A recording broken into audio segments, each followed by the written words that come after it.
Que Dieu vous bénisse là où vous êtes confortablement assis pour nous suivre. Et je prie qu'à chaque fois que vous suivrez ce message, quelque chose de particulier se dépose dans votre esprit pour la gloire de Dieu et la bénédiction de votre vie. La parole de Dieu, elle est vivante et pénétrante. La parole de Dieu, elle se renouvelle chaque jour. Vous pouvez suivre ce message, saisir quelque chose, le suivre demain, saisir encore une autre chose parce que l'Esprit de Dieu est en train de souffler dessus et que la gloire de Dieu s'accroche à votre vie. Romains chapitre 8, je lis les versets 28 pour vous. Écoutez, c'est un verset très connu. Il dit ceci. Nous savons du reste que toute chose concourt au bien de ceux qui aiment Dieu, de ceux qui sont appelés selon son dessein. Alléluia.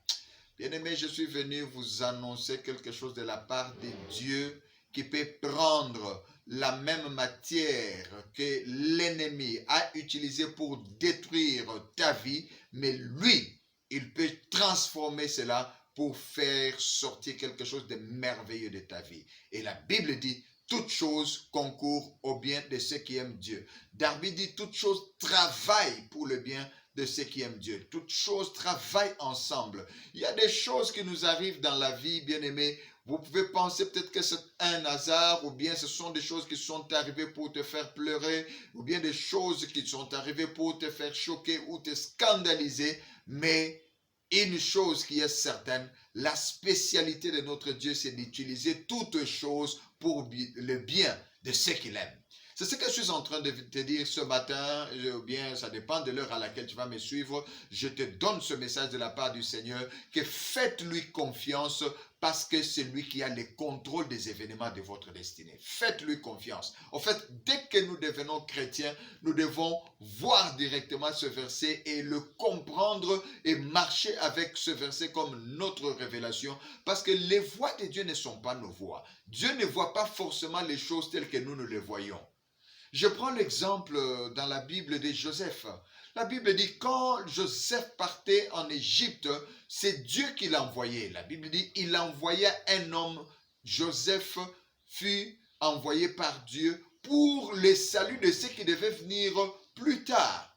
Mais comment est-ce qu'il a été envoyé? Vous allez trouver que c'était ses propres frères en train de le marchander comme un bien matériel et ils ont vendu leurs propres frères. Sûrement qu'il était dans les larmes, il était dans le chagrin, il était dans les grandes douleurs de voir cette trahison venant de ses propres frères. Mais la même trahison devant Dieu, ce n'était pas une trahison, c'était juste un billet qui est en train de lui donner un ticket vers sa grandeur. Alléluia.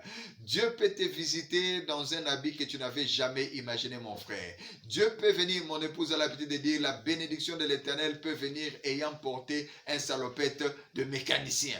Et je te dis, c'est la vérité. Dieu peut venir d'une façon que tu n'as pas comprise, d'une façon que tu n'avais jamais imaginée. Et il nous l'a démontré et prouvé plusieurs fois.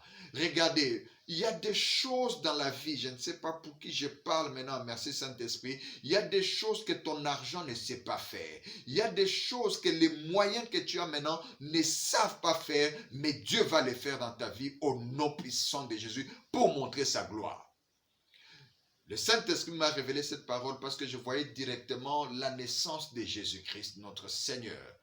La Bible dit, ils ont cherché une place dans les hôtels, mais partout c'était occupé. Ça veut dire que leur argent n'a pas été en secours en ce moment-là. Leur argent était limité. Mais là où leur argent était limité, le Seigneur fait quelque chose de spectaculaire. Il les amène dans une mangeoire et le Messie est né là-bas pour te dire à toi qui me suis en ce moment que quel que soit le niveau social que tu as maintenant, si tu peux embarquer ce Messie dans ta vie et si tu lui fais confiance, il ne va pas te laisser à ce niveau-là, il va t'élever dans la grandeur. D'ailleurs, qui t'a dit que tu vas finir de cette façon-là? Moi, je viens te dire de la part du Seigneur que les choses vont changer. Je vois un tunnel au bout duquel il y a la lumière. Et tout ce qui est arrivé n'est que matière première que le Seigneur va utiliser pour manifester sa gloire. Et il te dit, toutes choses. Et alors, toutes choses concourent au bien de ceux qui aiment Dieu. Rassure-toi seulement que dans ce temps de la fin, ton amour pour Dieu est là. Parce que tant que tu l'aimes, il y a les choses que le Seigneur a prévues pour toi. Il y a les choses que le Seigneur a mises à part et personne ne peut les saboter. Rassure-toi de réveiller cet amour pour Dieu tous les jours. Et qui aime Dieu aime sa parole. C'est pour cela, voici le secret. L'homme qui ne marche pas dans les conseils des méchants, mais qui médite la parole de l'Éternel jour et nuit. Donc la parole de Dieu doit être au centre de ta méditation. Bien aimé, si tu marches avec la parole de Dieu, tu verras que même la situation... En fait, je disais un jour aux gens, en train de prêcher, et c'est la vérité que je te dis aujourd'hui, aucun problème n'a jamais tué personne. Les problèmes ne tuent pas. Mais ce qui a tué les gens, c'est quoi? C'est la mauvaise solution. Parce que tu peux trouver quelqu'un qui a un sérieux problème, mais il adopte une très bonne solution. Il devient un héros. Mais tu trouves quelqu'un d'autre qui a un problème vil, mais il adopte une mauvaise solution et il coule. Donc ce qui fait couler les gens, c'est la solution que les gens adoptent au milieu de leurs problèmes. C'est pour cela que je te dis, peut-être que tu passes par des choses les plus dures, c'est à toi que je peux m'adresser. Comme je le disais l'autre fois, le Seigneur n'engage que ses vaillants soldats pour les combats les plus durs. Un homme de guerre, comme il est notre roi, il ne peut pas engager quelqu'un qui n'a pas la force pour un combat qui demande la force. Si des fois tu vois des choses qui te viennent et ces choses-là sont très compliquées, ça n'arrive pas aux autres, ne te demande pas pourquoi seulement moi. Parce que le Dieu qui a permis que ça t'arrive, il sait qu'aucune tentation ne te viendra qui soit au-delà de tes forces. Et au milieu de la tentation, il a préparé une issue de sortie. Crois en l'amour de Dieu. Celui qui t'aime ne peut pas laisser que tu passes par quelque chose qui est plus dur que toi. Proverbe dit, si tu perds courage au jour de l'adversité, c'est que ta force est mince. Notre Dieu est un Dieu puissant, il est un Dieu fort et il marche avec ceux qui ont une grande force. Et pour évaluer ou tester ta force, il faut des fois que les choses qui secouent tous les autres viennent en ta direction et que toi tu peux dire, avec Dieu, nous ferons des exploits. Et tu te lèves avec courage et confiance en ton Dieu. Par l'intelligence et la sagesse qu'il donne, par la puissance du Saint-Esprit, tu donnes la solution et la gloire revient à notre Dieu. C'est ça. Et c'est pour cela qu'il dit, toutes choses concourent au bien de ceux qui aiment Dieu. Ce qui t'arrive, bien aimé, ça peut fabriquer ton bien. Ce qui t'arrive, ça doit... En fait, Dieu l'a laissé arriver parce qu'il a confiance en toi. C'est pour cela, n'abandonne pas.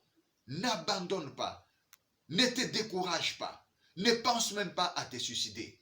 Parce que la gloire qui est placée devant toi, c'est elle qui fait que tu passes par là. Un jour, Jésus a dit seulement à ses disciples, passons de l'autre côté.